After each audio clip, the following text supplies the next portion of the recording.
पटनावासी टमटम और पानी के जहाज से लेकर इलेक्ट्रिक और सीएनजी बस से लेकर हवाई जहाज तक का सफर तय कर चुके हैं। जल्द ही मेट्रो का सफर भी तय करेंगी। चौड़ी पतली सड़कों के बीच फ्लाईओवर का जाल बिछने लगा है। 100 से अधिक पार्क लोगों को अपनी तरफ आकर्षित भी कर रहे हैं। गंगा के तट पर बसे पटना के नगरीय सेवा में 20 वर्षों के दौरान बड़े पैमाने पर बदलाव दिख रहा है।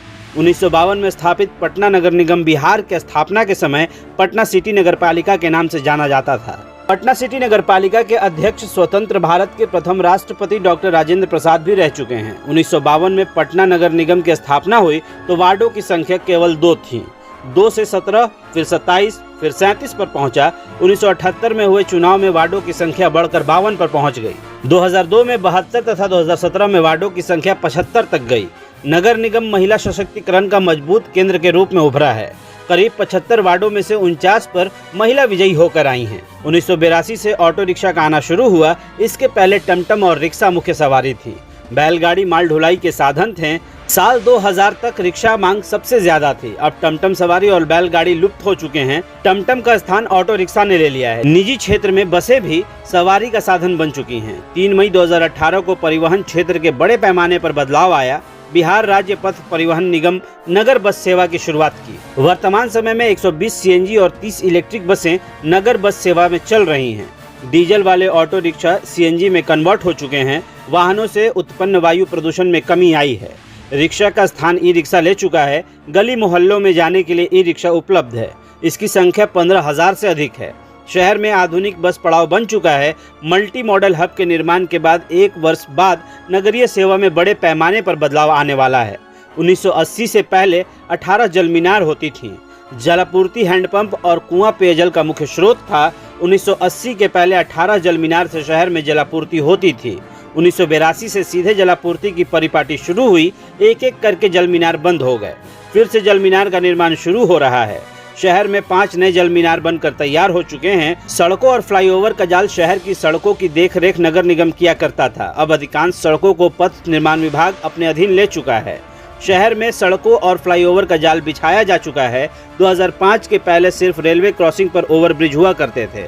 अब पटना शहर यातायात व्यवस्था सुगम बनाने के लिए सड़कों के ऊपरी भाग में फ्लाईओवर बना रहा है। बेली रोड पर लोहिया चक्र पथ योजना के तहत बिना सिग्नल के वाहनें दौड़ने लगी हैं। सड़कें चौड़ी हो चुकी हैं। शहर के बीचों बीच अटल पथ के निर्माण के बाद कई मोहल्लों का स्वरूप बदल चुका है। जेपी गंगा पथ बनने से अशोक राजपथ में जाम की समस्या से अस्थायी रूप से निजात मिलेगी। उत्तर बिहार के लोग सीधे एक्सप्रेसवे से एम्स तक जाने लगेंगे। गली गली में 82,000 LED स्ट्रीट लाइट लगा देने से रात में भी शहर जगमग कर रहा है। 101 पार्क बेहतर स्थिति में मुख्यमंत्री नीतीश कुमार की पहल पर 2009 के बाद पटना पार्कों का निर्माण होने लगा है। पटना को पार्कों और ब्रिज के शहर के नाम से भी जाना जाने लगा है। 101 पार्क बेहतर स्थिति में हैं। मॉर्निंग वॉक की सुविधाएं हैं। बढ़ती आबादी के बीच पार्कों ने राहत दी है। सेहत सुधार का केंद्र बन चुका है। राजधानी वाटिका, वीर कुंवर सिंह आजादी पार्क, ऊर्जा पार्क, शिवाजी पार्क सहित मोहल्ले मोहल्ले में पार्क बनाए गए हैं। पार्कों में जिम और बच्चों की खेलकूद की भी सुविधाएं उपलब्ध हैं। स्वच्छता के क्षेत्र में पटना नगर निगम अपनी छवि में लगातार बदलाव लाने की कोशिश कर रहा है। 2021 में ODF प्लस, 2022 में ODF प्लस प्लस की श्रेणी में आया। 2023 में गार्बेज फ्री सिटी और वाटर प्लस सिटी के प्रमाण पत्र के लिए केंद्र सरकार से दावा भी कर रहा है। 650 से अधिक कचरा पॉइंटों को कचरा मुक्त पॉइंट बनाकर स्थान शिविर, जन्मदिन, लिट्टी पार्टी, पतंग उत्सव सहित कई प्रकार के कार्यक्रम आयोजित करा रहा है। मुक्त कचरा पॉइंटों को हरा भरा बना दिया गया है। घर घर से कचरा उठाव होने लगा है। नाले और मैनहोल की सफाई के क्षेत्र में महिलाएं मशीन के साथ काम शुरू कर रही हैं। Integrated command and control centre से शहर में लगे 2500 CCTV कैमरे से निगरानी होने लगी है। यातायात सुगम बनाने, भीड़ नियंत्रण करने, अपराध रोकने में इसका इस्तेमाल होने लगा है। कुल मिलाकर पटना बदल चुका है या फिर पटना को बदलने की पूरी तरह से तैयारी है, क्योंकि पटना जो है वो सिर्फ बिहार के लिए नहीं बल्कि देश के बड़े शहरों में इसकी गिनती होती है। तो टमटम से लेकर पानी वाले जहाज तक और इलेक्ट्रिक और सीएनजी बसों के बाद अब पटना मेट्रो की सवारी पटना की शान बढ़ाएगी।